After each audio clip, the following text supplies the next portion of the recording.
Selamat pagi Bapak, Ibu, Saudara kekasih Tuhan.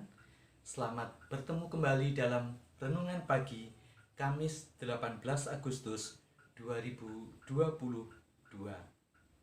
Sebelum kita bersama-sama merenungkan firman Tuhan, marilah kita berdoa.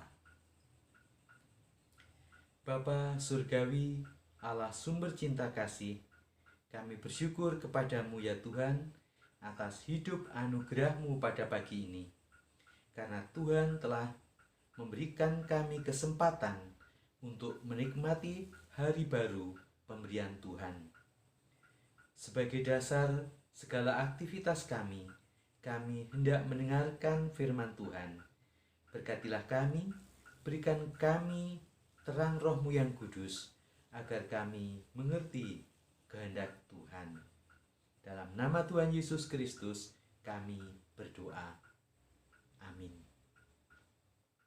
Bapak, Ibu, Saudara, keluarga kekasih Allah, bahan renungan kita pada pagi hari ini saya ambil dari Bilangan 15 ayat 32 sampai dengan ayat 41.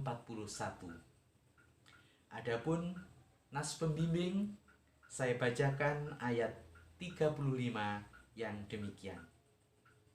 Lalu berfirmanlah Tuhan kepada Musa, orang itu pastilah dihukum mati. Segenap umat Israel harus melontari dia dengan batu di luar tempat perkemahan. Judul renungan pagi kita, benarkah Tuhan itu kejam? Sepintas memang kalau kita perhatikan pada nas pembimbing kita, Tuhan tampak kejam. Kepada siapapun yang melanggar perintahnya, pasti dihukum mati. Dan jika kita melihat ke belakang pada kisah Taman Eden, Tuhan memberikan perintah kepada Adam dan Hawa. Tuhan berpesan kepada manusia untuk tidak memakan buah pohon pengetahuan hal yang baik dan jahat. Sebab pada saat mereka memakannya, pastilah manusia mati. Namun kenyataannya, setelah mereka makan, bagaimana? Mereka masih hidup. Memang mati pada kisah Taman Eden mengandung makna terasing atau jauh atau terpisah dengan Allah. Demikian juga yang tersirat dalam kitab Bilangan ini. Orang yang dengan sengaja atau tidak, sadar atau tidak sadar melakukan pelanggaran hanya akan membuat jarak dan keterasingan. Jemaah diberikan wewenang untuk melontari dengan batu sampai mati. Orang-orang yang melanggar perintah Tuhan harus dijauhkan dari jemaah. Bapak, Ibu, Saudara, keluarga kekasih Tuhan, Tuhan tidak ingin dalam jemaah ada yang berlaku jahat. Tuhan menghendaki jemaat miliknya bersih dari kejahatan. Tentu saja persoalan seperti ini akan menjadi tanggung jawab bersama. Siapa yang mau kehilangan saudara dan teman? Bila kejahatan hanya akan memisahkan dan merusak hubungan, maka menjadi tugas bersama untuk menjaga jiwa-jiwa agar senantiasa baik dan taat kepada firman Allah. Itulah juga yang telah ditempuh oleh Tuhan Yesus dengan kematiannya di kayu salib. Jurang yang membentang yang seakan tak tersentuh lagi, kembali dekat bahkan erat oleh darah Kristus.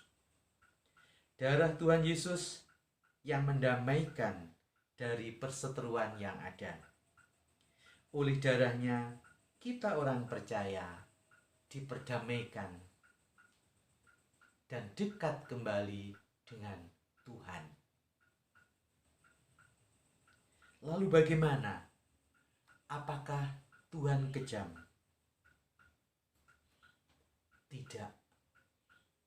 Tuhan penuh belas kasih. Ketika Dia menghukum, ini adalah menyatakan kekudusannya.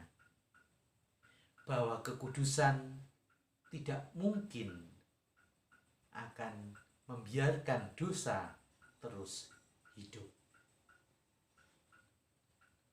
Dengan kasih-Nya, Allah berkenan memberikan anaknya yang tunggal Yesus Kristus untuk menebus kesalahan dan dosa manusia, kesalahan dan dosa kita. Betapa kita tidak bersyukur menjadi milik Allah. Ia tahu kelemahan kita.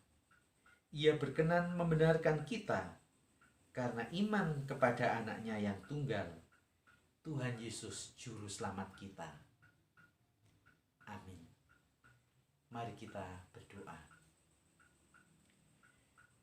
Terima kasih Tuhan atas firman-Mu. Ampuni kami akan dosa kami, kalau kami masih sering memberontak, tidak taat kepadamu. Ya Tuhan, pada pagi ini kami mohon Roh Tuhan, Roh-Mu yang kudus, memampukan kami untuk hidup taat kepada Tuhan. Dalam nama Tuhan Yesus Kristus kami berdoa. Amin. Kita akan mengakhiri renungan pagi kita dengan bersama-sama memuji Tuhan dari Kidung Jemaat 178, bait 1 dan bait yang kedua. Karena kasih-Nya padaku. Selamat pagi, selamat beraktivitas. Tuhan memberkati. Salam.